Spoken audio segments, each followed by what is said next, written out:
Give it up for Dave, everybody. What a great thing he's put together here tonight.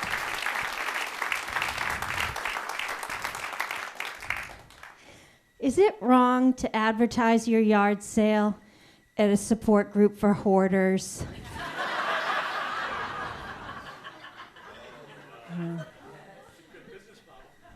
Thank you. When I get dressed this morning, I ask myself, what would Giselle wear if she were Roseanne? I went with black because it's slimming and I'm expecting diabetes.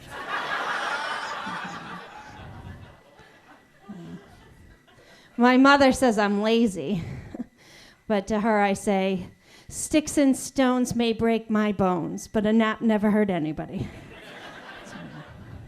You know how many things we wouldn't have if it weren't for lazy people? There'd be no clicker, no clapper, no recliner. Some of our coolest inventions have been stolen and twisted by busy people, twisted to their own demented ends. Lazy people invented the escalator, a veritable stairway to heaven. Will carry you with all of your belongings to the top floor of any building with no energy expended. Busy people took that stairway to heaven, cut it in thirds, threw it in reverse, and put it in the gym, and now thousands of busy people slave away, flight after flight, getting absolutely nowhere because there is no escape from Planet Fitness. My neighbor Ed just installed a lap pool on his patio. That's an 8-man jacuzzi, Ed. Turn on the jets and phone some friends. Life is too short to be all alone, thrashing around like Michael Phelps on Red Bull. Even he knew when it was time to just chill out and smoke a bong.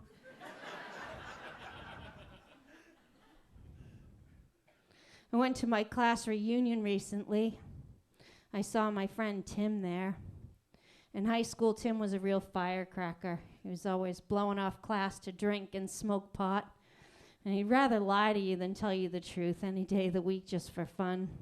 Once he asked me for $5, and I knew it was for pot, but I just wanted to hear what he would come up with, so I asked him what it was for. He said, my mother forgot to give me lunch money. I said, Tim, for Christ's sakes, why don't you just say it's for pot? Your mother is the lunch lady. He was at the reunion. He was looking good. I said, Tim, it's great to see you. Tell me about your life. He said, Kristin, I quit drinking. I quit smoking pot. I have a great job, a big house, a beautiful wife, and 3 lovely children on the honor roll. I said, that's wonderful, Tim. I'm so happy for you. He said, yeah, still having a little trouble with the lying, though.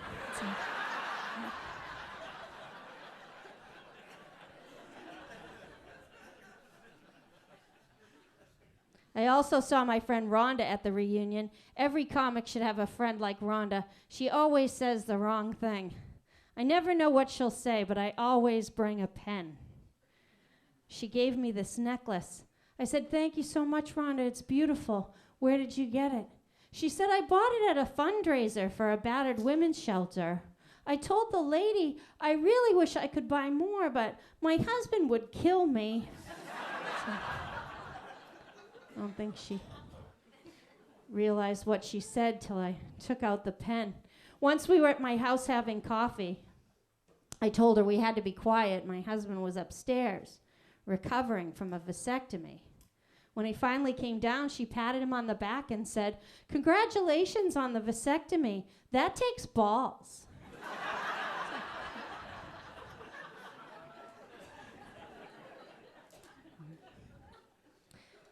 After high school, I went on to study accounting. But for our tax accounting final, we had to prepare a tax return, and Auntie Kristin was out a little late the night before. So I filed an extension. The following semester, I became Bentley's only English major.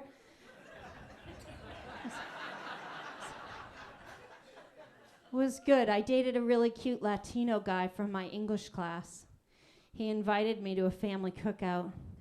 At one point, we got separated, so I went to look for the bathroom. I accidentally opened a bedroom door and found him in there kissing another girl. His cousin. I wanted to leave the room unnoticed, but I couldn't stop staring. It was like watching the Donnie and Marie show gone horribly wrong. Finally, he saw me, so I said, "Rudolfo, she's your cousin." But he said, "You do not understand. My family is from Peru, and we do that there." It's a cultural thing, I guess. So I left, and on the way out, I keyed his car and let the air out of his tires, 'cause my family is from Waltham.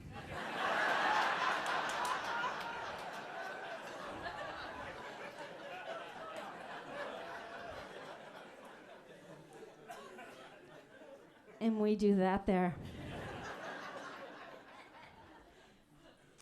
I've had a lot of different jobs over the years.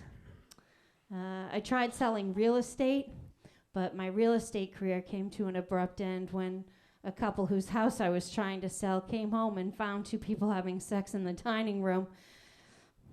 It was really awkward going back for my earring.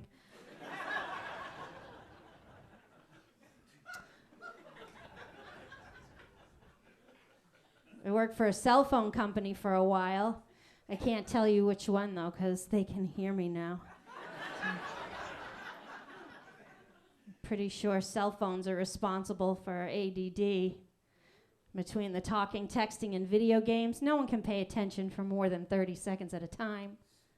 But the other day, I realized that they know this. If you look closely at a cell phone bill, you'll see that one of those surcharges is actually a prescription for Ritalin. Last year, I lived in Texas with a friend. While I was in Texas, I worked in an Asian fusion restaurant. One day, I delivered food to the wrong table, and the sushi chef gave me a dirty look like, "Remember Pearl Harbor, round eye." Which is weird, because he's Mexican. So, I don't know. A lot of different jobs. Couldn't stay working in the restaurant, though. There's a lot of kids there. Working with kids was going to lower my IQ by 10 points. They have the common sense of an extra in a Final Destination movie. One day, one of the young waiters snorted a packet of sugar. I asked him, "Why would you snort sugar?" And he said, "'Cause Sweet and Low has a horrible aftertaste." It's not like my own kids are much smarter. My daughter, Heather, likes to date the bad boys. The current one is the worst yet. I thought maybe she was too close to the situation and couldn't see it. So last weekend, I sat her down and I said, "Heather, what are you doing? Are you going to hang out with the married alcoholic, homeless, suicidal guy who lives in the trailer by the river?" She said, "Mom, that sounds horrible. It's a lake."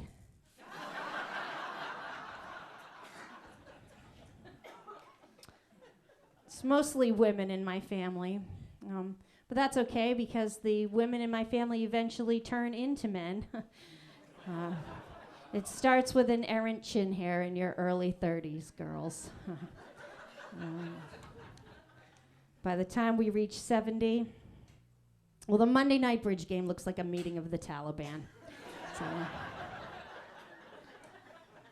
I went to see my great aunt Harriet the other day, and she was sporting a full goatee and mustache. I thought maybe she didn't know it was there until she started stroking it, like it was a beloved pet she never had to let out. Her own personal chinchilla.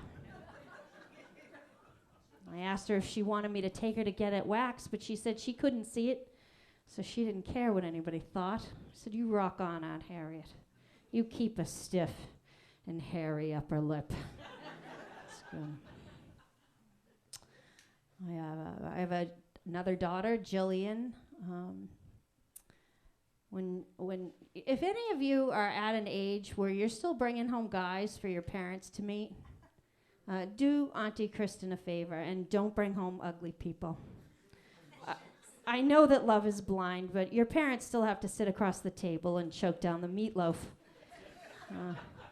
I remember one day when my daughter was 15, she called me from school and she said, "Mom, can Jamie come over for dinner?"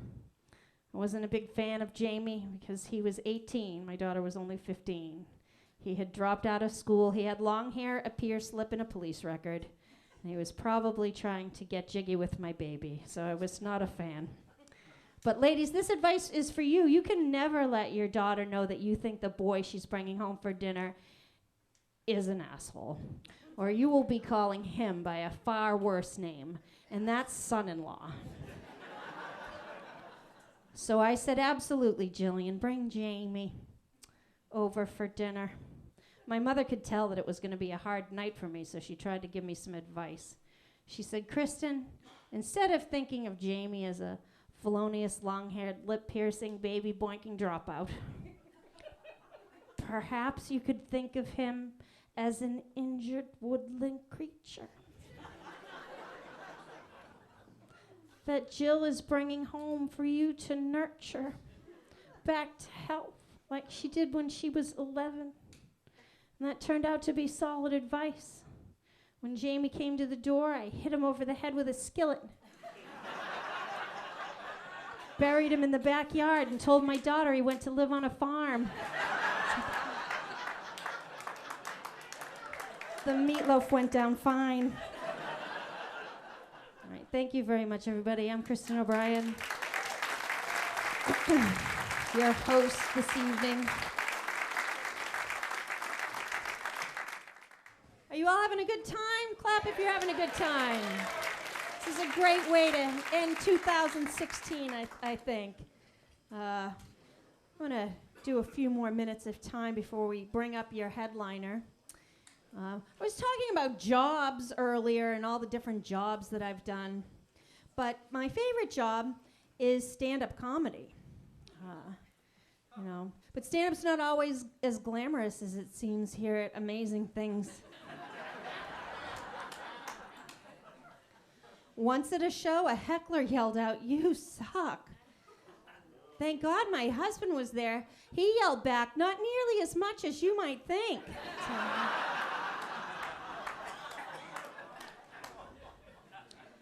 My husband's like an underwire bra. He should be supportive, but really he's just irritating.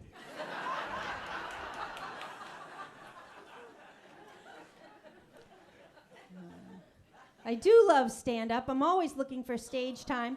So naturally, when a friend asked if I would do the naked show, I said sure. And then I thought, what if that's not just a catchy title? I looked into it, and it is more than just a catchy title. It's actually comedians up on stage in the nude, trying to make you laugh at what they're saying.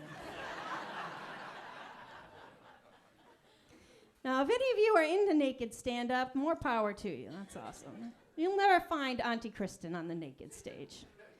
This is a story about why. I did a show a few months ago, fully clothed. At the end of the show, this hairdresser came up to me and he said, "Oh my God, you are so funny, but we have to do something with your hair. It's distracting. The third grade called and they would like their bangs back."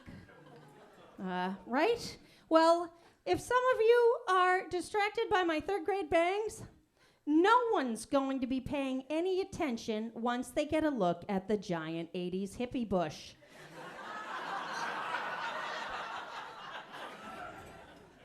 That is where I'm going with the surf. You're not up for just,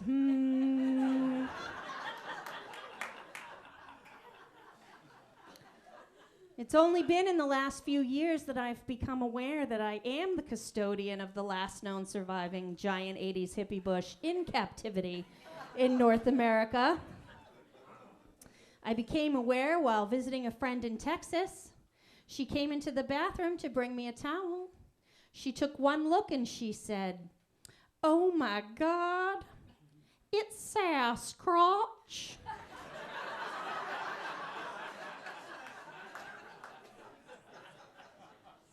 Girl, that is a secret Victoria couldn't keep. Now, I know the young girls are vajazzling, but with you, I guess we could just decorate the Christmas tree. You do know that even Republican men don't like the Bushes anymore.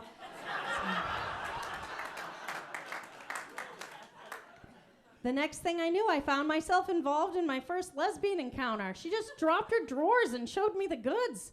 Hers was perfectly shaved, all except for this little mustache. Wasn't a generous Geraldo number like yours either, sir. No, it was not. It's just a little tiny, thin, Speedy Gonzales looking thing. Pepe Le Pube. But before I could ask any questions, Speedy just sped off. She returned a moment later with a pair of scissors and a razor. She said, "Girl, shave yourself and behave yourself." I don't know why she sounded like Oprah when she said that. But when Oprah speaks, America listens. I did as I was told. 3 days later, I broke out in a nasty case of razor rash. It was like an aerial view of Mr. T with a sunburn. Every time I looked down, I swear I heard, "I pity the fool." It's not maintaining that. I voted Mr. T off of the island. And now the giant 80s hippie bush, or Jeb. As I like to refer to him in public, Jeb Bush. He's back for a second term as governor of Virginia.